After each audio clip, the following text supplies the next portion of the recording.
나는 믿음의 사람인가? 이 세상을 사는 사람들은 어떤 특징이 있습니다. 그 사는 나라나 지역에 따라서 또는 민족이라든가 문화적인 특징에 따라서 사람들이 어떤 자기 나름의 그 특징을 갖고 살아가는데 한국 사람들은 어떻습니까? 보통 유교 정신으로 크리스찬이라고 해도 그 유불선 사상이 아주 강해요. 그 한국에선 잘 모를 거예요, 아마. 교회만 다니던 사람들은 과연 그럴까 그러는데 교회 밖을 벗어나서 거시적으로 본다든가 아니면 해외에서 한국을 바라볼 때, 한국 사람들을 생각할 때, 한국의 크리스찬들을 바라볼 때 특징을 살펴보면은 정말 크리스찬이 맞을까 할 정도로 저 사람이 성경 말씀대로 살아가는 사람인가 할 정도로 유교, 불교, 샤머니즘에 젖어서 살아가는 사람들이 많습니다. 자, 믿음의 사람의 특징은 무엇인가? 믿는다고 하는데 도대체 무엇을 믿으며 그 믿음의 사람의 특징이 뭔가? 성경에 보면 하나님께서는 의인은 믿음으로 말미암아 살리라 이런 기록을 남겼습니다. 주님의 말씀인데 성경에서 말하는 이 믿음의 사람의 특징이 무엇일까? 첫 번째로는 믿음의 사람은 말씀으로 사는 사람이다 하는 거예요. 말씀으로 사는 사람이다. 이스라엘 백성들은 애굽에서는 떡으로 살았는데 떡을 먹으면서 떡으로 살았는데 광야에서는 하나님의 말씀으로 살았다. 이 출애굽기 16장 4절에 있는 말씀인데, 그러니까 우리가 여기서 이제 애굽이라고 하는 건 이제 잘 나갈 때를 얘기하는 거예요. 잘 살 때, 행복할 때. 그러니까 세상 가운데서 잘 나가고 잘 먹고 잘 살고 좋은 차 타고 다니고 멋진 아파트에서 생활할 때 이때는 떡이 중요하죠. 떡. 돈이 최고죠. 돈, 금덩어리. 돈이 최고란 말이에요. 돈이. 그러니까 돈으로만 사는데 광야, 인생의 진지한 광야 생활, 고난과 좌절 가운데 빠졌을 때 또 인생의 진리를 깨닫게 됐을 때 이때는 하나님의 말씀만을 의지하고 하나님의 말씀으로 살아야 된다는 거죠. 재밌어요 아주. 이 광야에서는 돈이 필요 없습니다. 여러분 광야 생활을 해보셨는지 모르겠지만은 광야 가운데 있을 때는 황금덩어리 가지고 있어봐야 이게 짐만 되지 아무런 도움이 되지 않죠. 예수님께서 광야에서 시험 받으실 때 이런 말씀을 하셨어요. 마태복음 4장 4절에서 사람이 떡으로만 살 것이 아니요 하나님의 입으로 나오는 모든 말씀으로 살 것이다. 그러니까 정말 세상에서 잘 나가고 돈이 많고 정말 세상 사람들이 얘기하는 그 행복 가운데 살 때는 하나님의 말씀이고 뭐고 다 소용이 없고 믿음 생활이라는 게 뭔지 막연하기만 한데 이제 죽을 날 가까우고 고난 가운데 있을 때는 정말 주님의 말씀이 그립고 주님의 말씀으로 살아야 되겠구나 이렇게 정신 차리는 거죠. 한마디로 정신 차리는 거예요. 자, 이 메시지 듣는 여러분들도 이제 정신 차릴 때가 됐어요.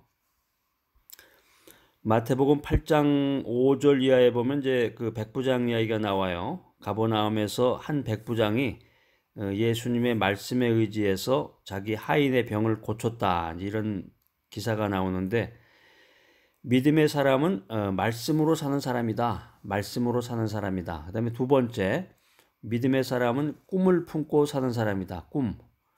꿈을 안고 사는 뭐 젊은이요 뭐 그런 노래도 있었는데 이 꿈이 중요하죠. 꿈이. 그러니까 이스라엘 백성은 이제 구약에 보면은 레위기 20장 24절에 보면은 이스라엘 백성은 젖과 꿀이 흐르는 땅의 꿈을 이 가슴에 품고 출애굽을 했다. 이런 기사가 적혀 있습니다. 여러분들은 가슴에 무엇을 품고 이 세상을 살고 있습니까? 가슴에 뭐 원한을 품고 살아가십니까? 원망 가운데 살아가십니까? 그래서 어떻게 보면 이제 힘들고 어려울 때는 원망을 하게 되는데 운전할 때 보면 그런 거 많이 하죠. 운전할 때 보면 저희 막 그러면서 그냥 그 쌍시옷 육두문자가 나오면서 운전하는 사람들 그 흉을 보고 욕을 하는 경우가 있는데 묵묵하게 자기 갈 길을 가면 되는 거죠. 남을 욕할 필요 없어요. 자기 갈 길을 가면 되는 것이고 이스라엘 백성은 레위기서에서 보면은 이스라엘 백성은 젖과 꿀이 흐르는 땅에 꿈을 가슴에 품고 출애굽을 했다 이렇게 기록하고 있습니다. 여러분 인생길 살면서 정말 그 하나님의 은혜 또 젖과 꿀이 흐르는 그 내일과 미래에 대한 비전을 가슴에 품고 인생을 살아나가야 되겠습니다. 그래야 정말 좌절과 또 고난 가운데 있을 때 출애굽할 수 있는 영적인 출애굽을 할 수 있는 그런 에너지를 얻게 됩니다. 민수기죠. 민수기에 보면은 그런 말이 있는데 민수기 14장 36절 이하에 보면은 꿈이 없는 백성은 망한다. 그러면서 재미있는 이야기가 나와요. 10명의 정탐꾼 얘기가 나오는데 여러분 어렸을 때 그 교회 학교 다니셨던 분들은 아마 그 동화나 그 연극도 보고 여러 가지 그런 얘기들을 많이 들었을 텐데 이게 그러니까 교회에 오래 다녔다고 좋으냐, 교회 오래 다녔다고 믿음이 더 좋으냐 그런 건 아닌데 그 백그라운드가 이제 형성이 된다는 거죠. 교회 오래 다님으로써 어떤 그 친숙감이라든가 그 백그라운드 또 성경적인 그런 지식이 풍부해지는 건 사실이에요. 10명의 정탐꾼과 이스라엘 백성은 꿈을 잃고 하나님을 원망하다가 광야에서 죽었다. 이제 이런 이야기들이 나와요. 그런데 꿈을 잃지 않은 여호수아와 갈렙은 젖과 꿀이 흐르는 가나안 땅으로 들어갔다. 이게 뭐냐면은 12명의 정탐꾼이 가나안을 정탐하게 됐는데 12명 가운데서 10명은 그 부정적인 생각을 가지고 하나님의 뜻을 깨닫지 못하고 부정적인 생각을 가지고 하나님이 지시하는 그 뜻을 제대로 읽지를 못했는데 여호수아와 갈렙만은 그 가나안 땅을 젖과 꿀이 흐르는 가나안 땅이라고 표현을 하면서 긍정 메시지를 전했습니다.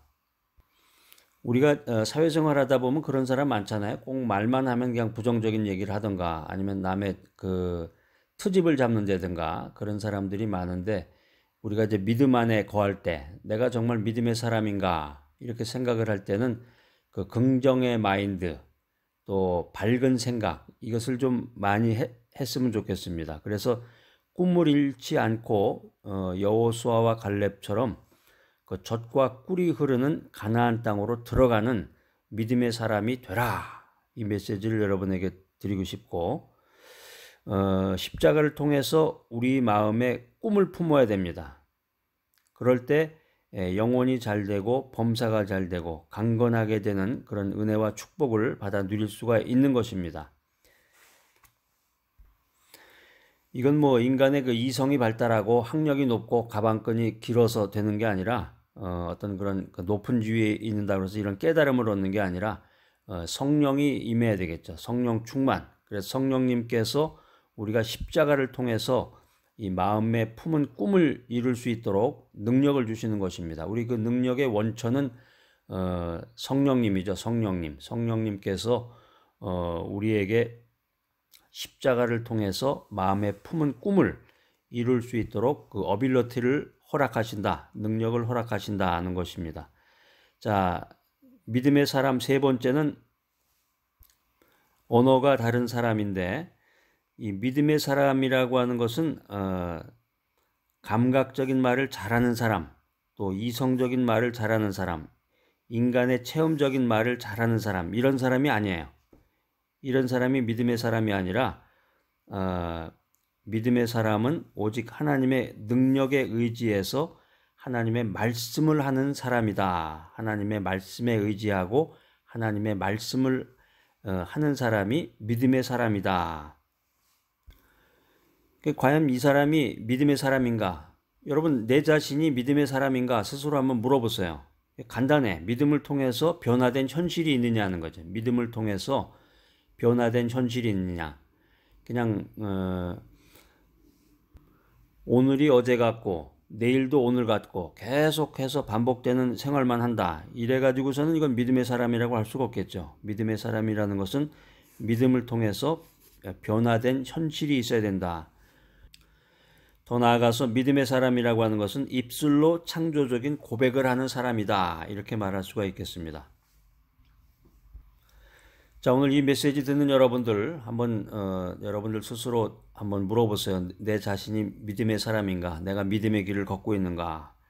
믿음의 사람은 그리스도의 은혜로 구원을 받은 사람입니다. 믿음의 사람은 하나님과 동행하는 사람입니다. 그렇기 때문에 결과적으로 믿음의 사람은 하나님의 성품을 닮아간다. 자, 오늘 이 메시지 듣는 여러분들 하나님을 따라 생각하시기 바랍니다. 하나님을 따라 꿈꾸고 믿고 말하고 생활하는 여러분 모두가 되시기를 바랍니다.